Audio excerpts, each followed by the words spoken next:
Thank you very much, Tanvir. Dr. Let me Fuseini, just can you see my slide? Yes, we can. If you just want to open it up into the presentation mode from top. And just for an introduction, Dr. Awal Fuseini, he is the Halal Sector Manager for AHDB UK, and he'll be presenting on checks and balances on halal certification. Over to you. Thank you very much, Tan, and to World Halal Authority for giving me the opportunity to share my thoughts with you. So just a quick introduction. My name is Awal, as Tan said. I am the Halal Sector Manager for AHDB. AHDB stands for Agriculture and Horticulture Development Board. So basically, we are a statutory levy body in the UK. What that means is we are funded by farmers and processors. So we then look to sort of invest the funds into research and also into other avenues in order to promote our products and also in order to assist our farmers to continue to produce the best products. So when we're talking about animals, produce animals that are sustainable or use sustainable production systems to produce animals of higher quality products. I am also a visiting research fellow at the University of Huddersfield Business School, and I've got a background in animal science or meat science. I actually obtained my PhD from Bristol University, and it was actually on slaughter. So my PhD was looking at the slaughter of cattle. I'm also an author. I've written a number of papers, and I also review for journals, a number of journals around the world. So that is just me. So Richard and Co. and those who have already spoken, they have touched on standardization or standards and regulation. Halal certification is very similar. Also, just to mention that the book on the right, I published it last year, and it's some aspect of what I'm talking about today is derived from the book. So in terms of certification, many of you may be asking, why do you need certification? So some of the speakers have touched on trust, the fact that certification also adds value, and also it assures consumers that processors are meeting certain defined standards with regard to the dietary requirements when it comes to the production of halal food. And for those of us in Muslim minority countries, you realize that most of the products, most halal processing is done by non-Muslims. So there is some sort of assurance that is needed by halal consumers to assure them that products that are produced by non-Muslims or that are produced in facilities that also handle non-halal products are consistent or do meet the requirements of halal food production. And the other point is that halal certification, in my opinion, acts as a passport or a visa to the halal market. So for instance, in the UK, I work very closely with farmers and also with abattoir operators and also meat exporters. And you cannot export any products from the UK to say Dubai or Saudi Arabia without a halal certificate. So it is a passport or it is a guarantee and a visa to access the growing halal market. And it has been estimated that the value of the halal certification market or the value of halal certified products, I think in 2016 was estimated to be around $415 billion. So that is a huge market. So another question you may be asking or you may be wondering is, so how do you select a certifier or how do you choose a certifier? Who is a good certifier and who is not a good certifier? And I've put down division of labor. That is very, very important. So for instance, if you are looking for a certifier, you need to look for a certifier who knows what they are doing. So choose a certifier that has got the right mechanisms to ensure that the certificate that they issue has got value. It's not just a paper that they are printing for you. So, for instance, a good certification body will have a board of scholars or Sharia board.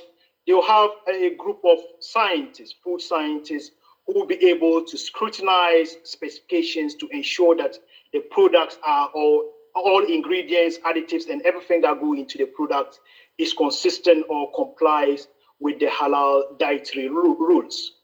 They must also have auditors, inspectors, and supervisors who ensure that processes at processing plants are consistent with with the halal rules. So, for instance, if you go to a slaughter facility, you need to ensure that the slaughtering process is done well, there is segregation, and there is hygiene in place to ensure that the rules are met. So you are slaughtering in line with halal, and also it is also tayyib, that is wholesome in terms of safety for consumption.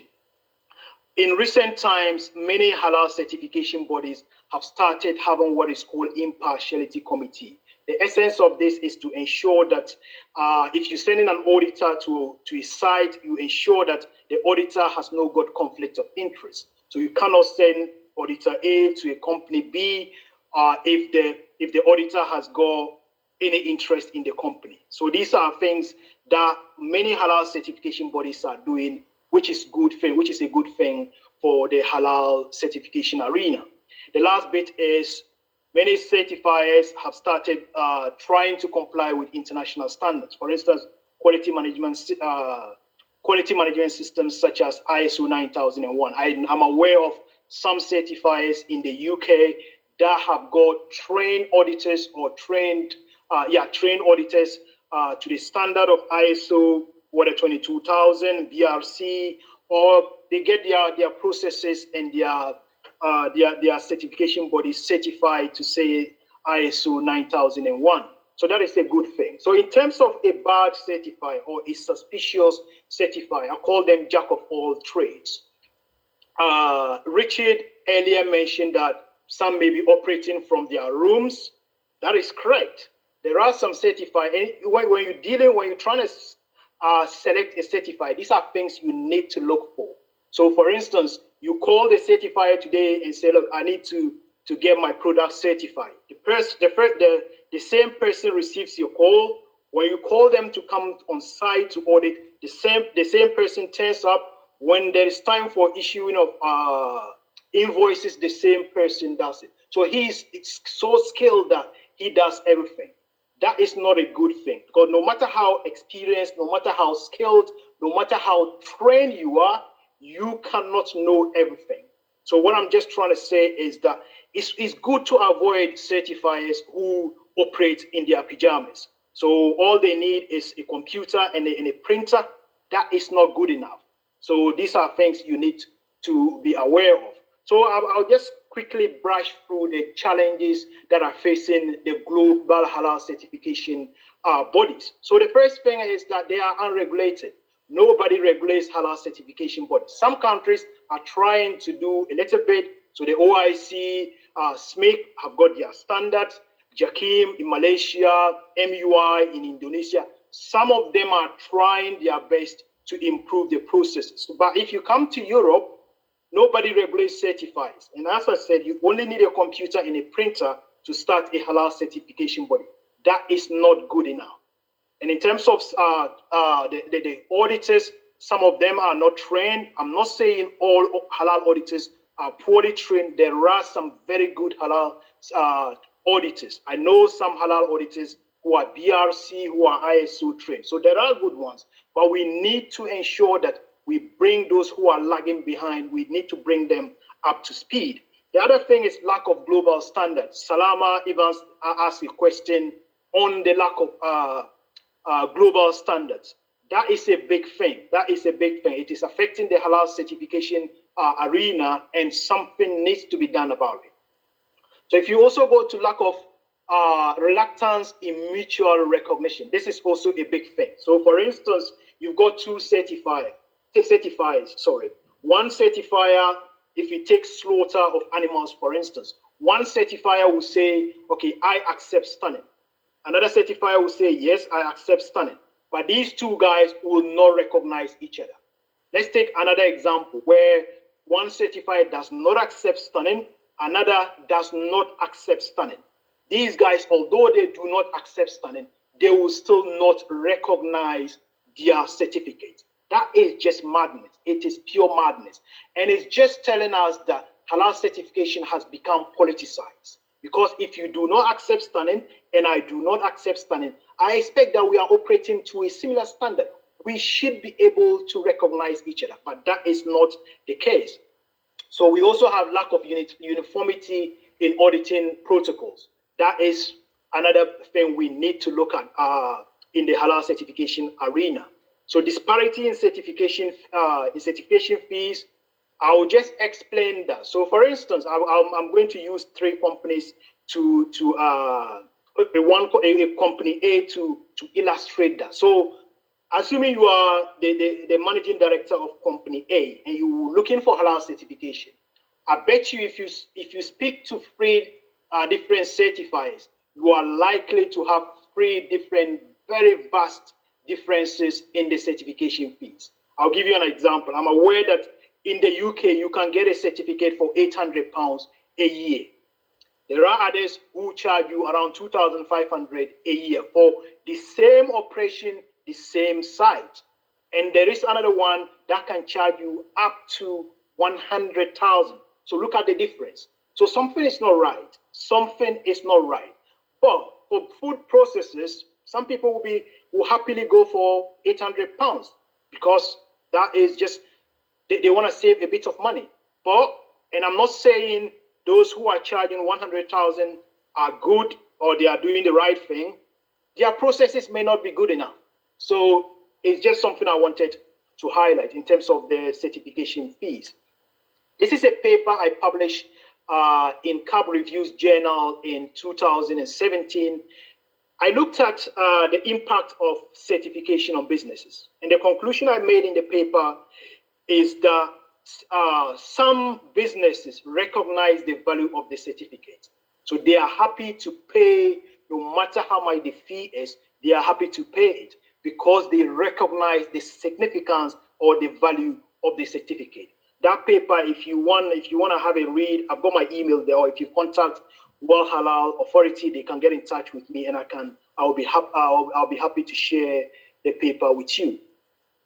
So in terms of the differences in the way we operate or in the way halal certification bodies operate, we can actually standardize processes. If you bring two auditors to a site, they are likely to audit with different styles. And they are more likely, one auditor can take 2 hours to finish, another auditor will take 6 hours to finish.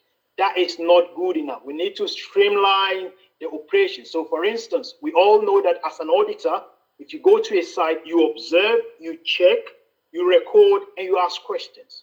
These are simple auditing styles that we need to adopt. And if you go a step further, if we want to adopt or audit in line with international standards or international auditing standards, this is very simple structure of auditing. So we got the opening meeting where you have to go through certain processes. You've got a site tour where you need to go around and observe, ask questions, take notes, and come back with your findings to the closing meeting. This is very simple, but that is not happening. It is happening in some certification bodies, but that is not a unified or universal way of auditing when it comes to halal. So my question to you is, or the question I will ask is, do halal certification bodies need to reform? Absolutely, yes. Absolutely. With the problems I've highlighted, they definitely need a reform. And the other question is, do we need halal certification? Absolutely. Although it's a voluntary scheme, but you do need halal certification to access the market. It is an assurance system, as I said, and it also just brings trust into what you are doing. So halal certification is absolutely necessary. There is also the option of self-certification, where a processor decides to say, look, my products are halal. Maybe they decide to put a statement out there to their customers to say, look, my products are halal. I can assure you that they are halal. It is an economic way of certification, but it is not robust. It's just like me asking myself that, look, I'm going for an exam and I'm going to set the questions for myself and mark the questions myself or mark the answers myself. That is not good. That is not good enough. So there are trust issues in there, although it's cheaper to do because you don't need to pay anyone to come into your site to audit. But one thing you should know is that there are restrictions on export. If you do a self-certification or self-declaration, you cannot export, as I said, to the likes of the Middle East where certification is a must. So in terms of what we can learn, we've got our brothers, our Jewish brothers, whom we can actually learn from. You hardly hear about the Jewish kosher problems with kosher in the media. Now, what I want to highlight is, or what I want to emphasize is that it isn't that there is no differences of opinion within the Jewish community. There is. They also have disagreement on certain aspects, just like we do. However, they have been able to unite to be able to. What I'm trying to say is that they don't wash their dirty linen outside. So you have to. They've got issues themselves, but they are able to manage it well. In the UK, for instance, we've got Shikita UK. Shikita UK is a body that manages all the PR activities of the Jewish community. We do not have that in the halal sector. In my opinion, we definitely need something like that. And also in UK legislative structures, we've got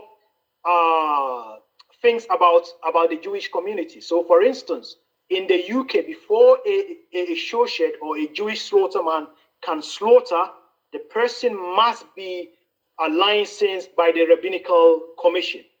It is law. It is law. If you don't have the recognition or the certification from the Rabbinical Commission, you cannot slaughter. However, halal, that is not the case. Halal, all you need is a certificate of competence from the competent authority. That is all you need. But with the Jewish community, you need the certificate of competence from the competent authority, and you also need to be certified by the Rabbinical Commission. So that is that. Thank you very much. Well, I think I've got one more slide. So in terms of efforts that international bodies have implemented to improve the image of halal or to sort of improve processes in auditing and also in standardization, we've got JAKIM MS 1500 from Malaysia. We've got MUIS from Singapore, MUI from, well, they've been replaced by BPJPH from Indonesia. We've got GAC in the Middle East or GCC, and we've got SMIC for OIC countries. So I think this is it. Thank you very much again, Tanvir and World Halal Authority for inviting me to share my thoughts with you. Thank you very much, Dr. Fuseini. That was insightful. That was amazing, as usual, in having attended many of your presentations and discussions in the past on halal matters. I said, just what I would like to do is just actually, instead of taking